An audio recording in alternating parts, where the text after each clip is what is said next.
এখানে আছে যে 62 পিস। যাক মাশাআল্লাহ আলহামদুলিল্লাহ, দেখুন কতটা সুন্দর করে আছে কেজের মধ্যে। এখন ছেড়ে দিচ্ছি বড় কেজের মধ্যে। এবং কোন আসসালামু আলাইকুম বন্ধুরা, কেমন আছেন আপনারা? আশা করি সবাই ভালো আছেন। আমার একটা নতুন ব্লগ আপনাদের সবাই স্বাগতম। তো চলুন দেখা যাক আজকের ব্লগে কি কি আছে। প্রায় 10 থেকে 12 দিন আগে যেই ছোট্ট ছোট্ট কোয়েল পাখিগুলোকে আল্লাহর রহমতে এখানে বোর্ডিংয়ে নিয়ে আসছিলাম, আল্লাহর রহমতে বোর্ডিংটা শেষ হয়ে গেছে। তো আজকে এগুলোকে শিফট করে ফেলবো।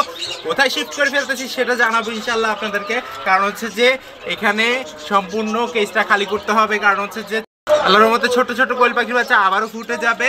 তো ওগুলা এখানে বোর্ডিংটা করতে হবে। তো একদিন আগে কেজটা খালি করে ফেলবো। কারণ হচ্ছে যে সাথে সাথে ইনকিউবেটরের মধ্যে থেকে এনে ছোট ছোট কোয়েল পাখির বাচ্চাগুলোকে বোর্ডিংয়ে দিয়ে ফেলতে হবে। নয়তো বা শীতকালে শীত পড়তেছে, সেই জন্য বেশি ঠান্ডা লেগে গেলে ওদের অসুবিধা হয়ে যাবে। সেই জন্য আল্লাহর রহমতে এই কাজটা করতে হবে। অবশ্য দেখুন কতটা সুন্দর করে দৌড়াদৌড়ি করতেছে আমার ছোট্ট কোয়েল পাখিগুলো। বোর্ডিং হওয়ার পর বড় হওয়ার পর যেই কোয়েল পাখিগুলো দেখা যাচ্ছে ওই কোয়েল পাখিগুলো মাশাআল্লাহ। তো এখানে কয় পিস কোয়েল পাখি আছে প্রথমে গনে দেখাতে পারিনি, আজকে আপনাদেরকে গনে দেখাবো। এবং কয় পিস সাদা রঙের আছে, কয় পিস অন্য রঙের আছে সেটাও জানাবো। তো কিং কোয়েলের বাচ্চাগুলা আলাদা আছে, ওইটা অন্য জায়গায় বোর্ডিং হচ্ছে, এখানে বোর্ডিং হচ্ছে না মাশাআল্লাহ। তো কিং কোয়েলের বাচ্চা যখন বড় হয়ে যাবে তখন কিন্তু আল্লাহর রহমতে ওদের থেকেও ডিম পাবো, ওগুলাও বসাবো ইনশাআল্লাহ। তো এগুলাকে নিচের কেজের মধ্যে আমি সেট আপ করে ফেলবো। কারণ মাঝখানে যে কেজের সেটআপটা আছে ওইখানে ট্রেটা ভেঙে গেছে সেজন্য। তো কয় পিস কোয়েল পাখি আছে এবং কোথায় রাখতেছি সেটা দেখাচ্ছি। এবং আল্লাহর রহমতে খুব ভালো মতোই রাখবো। আমি ক্যামেরাটা বন্ধ করে দিয়ে আগেগুলো গুনে ফেলি এবং ধরে ফেলি। গুনে গুনে আপনাদেরকে দেখাবো কয় পিস গুনতেছি, কয় পিস ধরতেছি এবং কোথায় শিফট করতেছি প্রথমেই দেখে ফেলবো। তো ছোট্ট একটা কেজের মধ্যে নিয়ে ফেলছি। আপাতত 1 মিনিটের জন্য বড় কেজের মধ্যে ছেড়ে দিব। ছোট্ট কেজটা শুধু ক্যারিং কেজ হিসাবে 1 মিনিটের জন্য ব্যবহার করছি। যাক মাশাআল্লাহ আলহামদুলিল্লাহ, দেখুন সবগুলা গিলিবিলিভাবে বসে আছে কেজের মধ্যে। এখনই ছেড়ে দিব বড় কেজের মধ্যে। সেখানে কয় পিস কোয়েল পাখির ডিম বসাইছিলাম, কয় পিস পাইছি বাচ্চা এবং কয় পিস টিকে আছে সেগুলো বলবো আজকে আপনাদেরকে। তো এখানে আল্লাহর রহমতে 100 কোয়েল পাখির ডিম বসাইছিলাম। পরবর্তীতে 80 থেকে 85টা ফুটছিল আর 15 থেকে 10টা মারা গেছিল। সেই জন্য এখানে আছে যে 62 পিস। যাক মাশাআল্লাহ আলহামদুলিল্লাহ, দেখুন কতটা সুন্দর করে আছে কেজের মধ্যে। এখন ছেড়ে দিচ্ছি বড় কেজের মধ্যে এবং কোন কেজের মধ্যে ছাড়তেছি সেটাও দেখাচ্ছি। আর এখানে কত সুন্দর করে বসে আছে কিউট কিউট। মাত্র বোর্ডিং থেকে নামানো হয়েছে। আল্লাহর রহমতে গরম থেকে নামানোর পর শীতে ছেড়ে দিতে হবে ইনশাআল্লাহ। এখন আল্লাহর রহমতে শীতকাল চলে আসতেছে, সেজন্য কবুতর রুম এবং জাওয়া পাখির রুম দুটোটাই প্রোটেক্ট করতে হবে। কারণ হচ্ছে যে রাতের বেলা অনেক শীত পড়ে। আর এখানে যে হোয়াইট লাইটটা দেখতে পারতেছেন ওইটা আজকে চেঞ্জ করে ফেলবো ইনশাল্লাহ। কারণ হচ্ছে যে এখানে লাল লাইটটা দেওয়া অনেক জরুরি হয়ে গেছে। রাতে ঠান্ডা পড়ে, ওদের শীত লাগে। আর শীতের সময় কিন্তু কবুতর তারপরে যে কোনো পোষা প্রাণী কিন্তু অসুখ হয়ে যায়। তো অসুখটা যদি হয়ে যায় তাহলে কিন্তু ট্রিটমেন্টটা করতে অনেক কষ্ট হয়ে যাবে। শীতকালে একটু রোগবালাই বেশি থাকে, সেই জন্য যা কালারের মতো এখন লাইটটা চেঞ্জ করে দিব। আর কোন লাইটটা লাগাইতেছি, কীভাবে লাগাইতেছি সেটা দেখাবো আপনাদেরকে ইনশাল্লাহ। লাইটটা চেঞ্জ করে ফেলি প্রথমে। তো এই যে দেখুন কবুতর রুমে মুরগির জন্য এবং কবুতরের জন্য লাল লাইট লাগাই দিছি, যা কালারের মতে এইটা ভালো হবে। এবং জাওয়া পাখির রুমেও লাগাই দিছি, সেটা দেখাচ্ছি আপনাদেরকে। তো এখানে আগের হোল্ডার ছিল সেজন্য লাগাই দিছি। যখন হোল্ডারটা নষ্ট হবে তখন আবার নতুন করে হোল্ডারটা লাগাইতে হবে। কারণ হচ্ছে যে লাল লাইট এটা সবসময় জ্বালানো থাকলে হোল্ডারগুলো নষ্ট হয় বেশি। আর সেই জন্য আমি হোল্ডারগুলো আবার নতুন করে আনছি, ইনশাল্লাহ লাগাবো। আপাতত আগের যেটা আছে ওইটার মধ্যে লাগাই দিছি। যাক মাশাল্লাহ, দেখুন মাশাল্লাহ। তো রাতের দিকে একটু গরমটা বেশি লাগবে, কারণ হচ্ছে যে এগুলা লাল লাইটের মধ্যে গরমটা বেশি আসে সেজন্য। জায়গালার মধ্যে মশাল কবুতরটা এখানে আছে। আর চারো সাইড দিয়ে আমি তেরপাল দিয়ে দিছি। তারপরে আমার কাছে কিছু খাবারের বস্তা ছিল, ওগুলাও দিয়ে দিছি যেন ঠান্ডা না লাগে। তো শীতকালে এমনটা করা লাগে, নয়তো বা অসুবিধা হয়ে যায়, সেজন্য এটা করেই ফেলছি।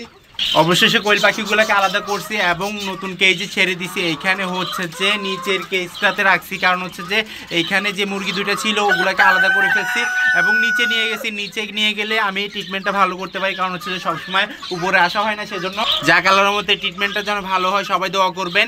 এই যে দেখুন কিভাবে করে এগুলো ছড়াই ছিটে আছে। তো লাইটটা এখন বন্ধ করে দিতে পারি, তারপরেও আল্লাহর মধ্যে রেখে দিচ্ছি। কারণ হচ্ছে যে শীত পড়তেছে রাতে, সেজন্য যা কালারের মধ্যে এখানে টোটাল আছে যে আল্লাহর মধ্যে 64 পিস কোয়েল পাখি। তো এখান থেকে মেল ফিমেল কয়টা বের হয় সেটা দেখতে হবে। আর গতবার তো 25টা রাখছি, 25টা থেকে 20টা ডিম পাই। এইবার 64টা থেকে কয়টা ডিম পাই সেটাও দেখতে হবে। যা আল্লাহর রহমতে আরও কিছু ফুটাইছি, ওগুলাও ইনশাল্লাহ বোর্ডিংয়ে রাখবো। বোর্ডিংয়ে রাখার পর বড় হওয়ার পর কেসটার মধ্যে রাখবো ইনশাল্লাহ।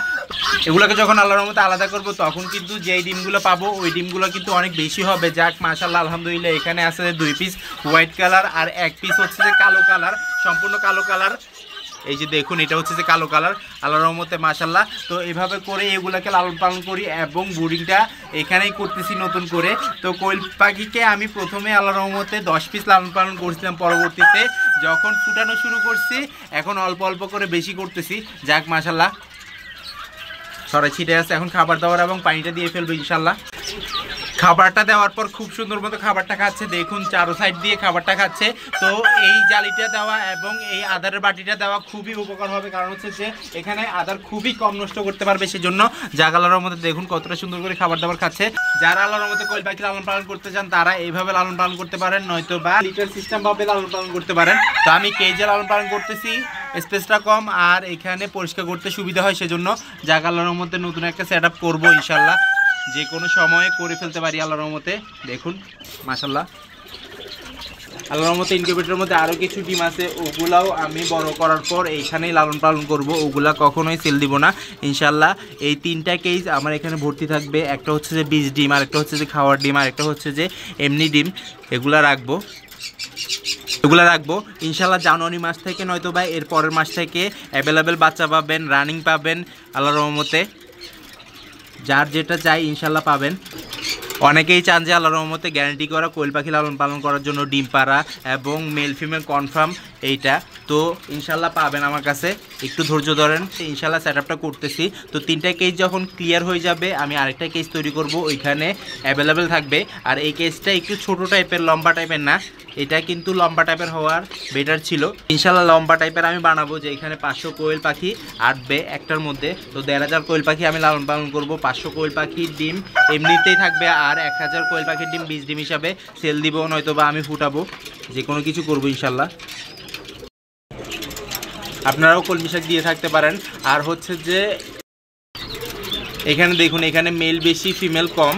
আর হচ্ছে যে আমি এখান থেকে প্রায় 10টা নয়তো বা 20টার মতো ডিম পাই প্রতিদিন মাশাল্লাহ। দেখুন সবগুলা দৌড়াদৌড়ি করতেছে, লাফালাফি করতেছে। তো কোয়েল পাখি সম্পর্কে কিছু জানা থাকলে অবশ্যই কমেন্ট বক্সে কমেন্ট করতে পারবেন। রানিং কোয়েল পাখি, তারপরে বাচ্চা কোয়েল পাখি, ছোট কোয়েল পাখি কতদিনে ফুটে সেটাও, আর ডিম কতদিন পর্যন্ত লাড়াচাড়া করা লাগে সেটাও। আর এইখানে আপাতত যেগুলো আছে সবগুলো জাপানি কোয়েল, আর এগুলাকে যখনই আমি খাবার দাবার দিই ওরা একটু লাফালাফি বেশি করে। আর এদের ডিম আজকে কয় পিস সংগ্রহ হয়েছে সেটাও বলবো। আর কোয়েল পাখি সম্পর্কে আরেকটা জিনিস আছে, সেটা হচ্ছে যে তো আমার ভিডিও যদি ভালো লেগে থাকে লাইক কমেন্ট শেয়ার করবেন। যারা সাবস্ক্রাইব করেনি সাবস্ক্রাইব করে দিবেন, আর যারা সাবস্ক্রাইব করছেন তাদেরকে অসংখ্য ধন্যবাদ। ইনশাআল্লাহ আবার দেখা যাবে নতুন কিছু নিয়ে। আল্লাহ যেন সবাইকে সুস্থ রাখে, সবাইকে বিপদ থেকে রক্ষা করে, এই দোয়া আজকে দিয়ে নিচ্ছি। আল্লাহ হাফেজ।